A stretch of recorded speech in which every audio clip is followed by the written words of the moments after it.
मित्र, इस वीडियो में जानेंगे कि भगवान राम को वनवास न जाना पड़े, इसके लिए महाराज दशरथ जी ने अपनी कौन कौन सी नीतियों का प्रयोग किया था। इसी प्रसंग पर आइए विचार करते हैं। बड़ा ही महत्वपूर्ण प्रसंग है। आपसे निवेदन है कि पूरा वीडियो अवश्य देखें। जय सीताराम। मैं हूं प्रसन्न चतुर्वेदी और स्वागत है आप सभी का कथामृत यूट्यूब चैनल पर। मित्रों, इस संबंध में यही कहना है कि महाराज दशरथ ने राम को वन न जाना पड़े, इसके लिए उन्होंने छल को छोड़कर बहुत से उपाय किए। पहले तो उन्होंने कैकेयी से कहा कि प्रिया बचन कस कहसि कुभांति, भीर प्रतीति प्रीति करी हाथी, मोरे भरत राम दुई आँखी, सत्य कहूँ करी शंकर साखी। इस प्रकार से समझाने का प्रयास किया, परंतु जब वह नहीं मानी तो दशरथ जी ने साम दाम दंड भेद का प्रयोग किया। परंतु राजा ने क्रम बदलकर समय अनुसार इन नीतियों का प्रयोग किया। सर्वप्रथम उन्होंने दान की नीति लगाई और रानी कैकेयी से कहा, अवश्य दूत में पठैव प्राता, अयहि बेग सुनत दो भ्राता, सुदिन सोधि सब साज सजाई, देव भरत कहूँ राज बजाई। इस संबंध में राजा ने कैकेयी को विश्वास दिलाने के लिए तथा इस विषय में राम का राज तिलक करने की कौशल्या जी की कोई मति नहीं थी। इसके लिए दशरथ जी ने राम की शपथ भी खाई, राम शपथ सत कहूँ सुभाऊ। और जब इतने पर भी कैकेयी नहीं मानी, तब राजा ने साम नीति का प्रयोग किया और कैकेयी से कहा कि ऋषि परिहरु अब मंगल साजू, कछ दिन गए भरत जुबराजू। जब कैकेयी इस नीति से भी प्रभावित नहीं हुई तो राजा ने एक बार पुनः कैकेयी को समझाने का असफल प्रयास किया और कहा कि प्रिया हास ऋषि परिहरहि, माग विचार विवेक, जेहि देखा अब नयन भरी, भरत राज अभिषेक। यहाँ तक समझाने पर भी जब कैकेयी नहीं मानी तो राजा ने अपने एक और विचित्र बाण को मारा, जिसे सुनकर सहसा बड़ी कठोर हृदय स्त्री भी विचलित होकर अपना नियम यह निश्चय बदल देती। परंतु कैकेयी ऐसा नहीं कर सकी। दशरथ जी ने कैकेयी से कहा कि जिये मीन बरुबारी बिहीना, मन बिन फनिक जिये दुख दीना, कहूँ स्वभाव न छल मन माही, जीवन मोर राम बिन नाही, समुझ देख जिये प्रिया प्रवीणा, जीवन राम दर्श आधीना। परंतु इतने पर भी कैकेयी पर कोई असर नहीं हुआ, क्योंकि महारानी कैकेयी कोई साधारण नारी नहीं थी, वे कर्म की अवतार थीं तथा इस समय वे जो कुछ भी कह या कर रही थीं वह सब राम की प्रेरणा ही थी। तभी तो दशरथ की मृत्यु तक की बात को सुनकर वे विचलित नहीं हुई और दशरथ की बात को सुनकर भी वह अपना निर्णय बदल नहीं सकी।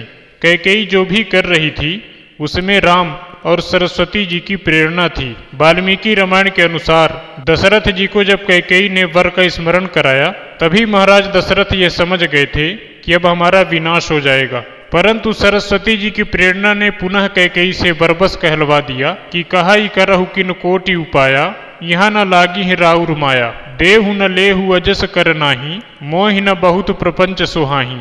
इस तरह से महाराज दशरथ क्या करते, क्योंकि अब तो दशरथ जी को यह बिल्कुल स्पष्ट हो गया था कि कैकेयी को हमारे जीवन की भी परवाह नहीं है। ध्यान रहे, कैकेयी जो कुछ भी करती थी बोलती थी उसमें राम की प्रेरणा और सरस्वती जी की प्रेरणा ही मुख्य थी। श्री राम की सम्मति से ही सरस्वती जी कैकेयी से इच्छा अनुसार कार्य करवाती थी और कहलवाती थी। फिर भी राजा ने अपनी शेष मर्यादा को भी भंग कर दिया और जो उन्हें कभी नहीं करना चाहिए था वह भी दशरथ जी ने किया। महाराज दशरथ जी कैकेयी के चरणों पर भी गिर पड़ते हैं और कहते हैं कि गहिपद विनय कीन्ह बैठारी, जन दिन कर कुल होसि कुठारी, मागु माथ वही देव तो ही, राम बिरह जनि मारसि मोही। परंतु इतने पर भी जब कैकेयी ने प्रभु प्रेरणा के फलस्वरूप कुछ भी नहीं माना और उत्तर प्रत्युत्तर से राजा को बिल्कुल विवेक शून्य समझकर बहुत कुछ कह डाला, लेकिन दशरथ जी ने अब भी अपना धैर्य नहीं छोड़ा। उन्होंने सोचा कि जब मैंने इसके हाथ जोड़े और इसके पैरों पर भी गिर पड़ा कि राम को शरण दे दे, उसे वन न भेजे, जिससे मुझे पाप न लगे, परंतु कैकेयी नहीं मानी। अब राजा दशरथ जी ने अपनी शेष 2 राजनीतियों का प्रयोग किया, क्योंकि महाराज दशरथ किसी भी कीमत को चुकाकर राम को वन जाने से बचाना चाहते थे। नाना प्रकार से समझाने के बाद भी दशरथ जी ब्रह्म राम और कर्मावतारी कैकेयी तथा देवी शक्ति सरस्वती जी से परास्त हो रहे थे। अब राजा ने अपनी भेद नीति का प्रयोग किया तथा कैकेयी से कहा कि चाहत न भरत भूपत ही भोरे, विधि बस कुमति बसी जिय तोरे। यहाँ पर दशरथ जी ने अपनी भेद नीति का प्रयोग करके कैकेयी को यह बताकर समझाने का प्रयास किया कि कैकेयी, भरत तो भूल कर भी राज्य नहीं चाहते, यह कुमति तुम्हारे हृदय में विधि अर्थात संयोग वश या होनहार वश आकर बस गई है। परंतु कैकेयी पर इस बात का भी कोई प्रभाव नहीं हुआ।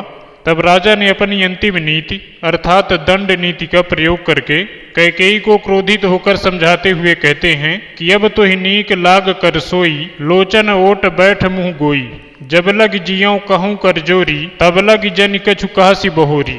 परंतु इस अंतिम बाण का प्रयोग भी कैकेयी पर निरर्थक रहा और दशरथ जी हताश होकर पृथ्वी पर गिर पड़े। इस प्रकार दशरथ जी ने अपनी समस्त राजनीतियों और अन्यान्य प्रकार से महारानी कैकेयी को समझाने का प्रयास किया। साम दान दंड भेद चारों नीतियां भी असफल रहीं। इन चारों नीतियों का क्रमवार प्रयोग दशरथ जी नहीं करते, वरन वे पहले दाम, फिर साम, फिर भेद, फिर दंड नीति का प्रयोग करते हैं। ऐसा उन्होंने इसलिए किया क्योंकि समयानुसार जिस नीति का प्रयोग आवश्यक होता है उसी नीति का प्रयोग राजा करता है। इसके प्रयोग के प्रति कोई प्रतिबंध नहीं होता। महाराज दशरथ ने जिस क्रम से नीतियों का प्रयोग करना उचित समझा उसी क्रम से प्रयोग किया।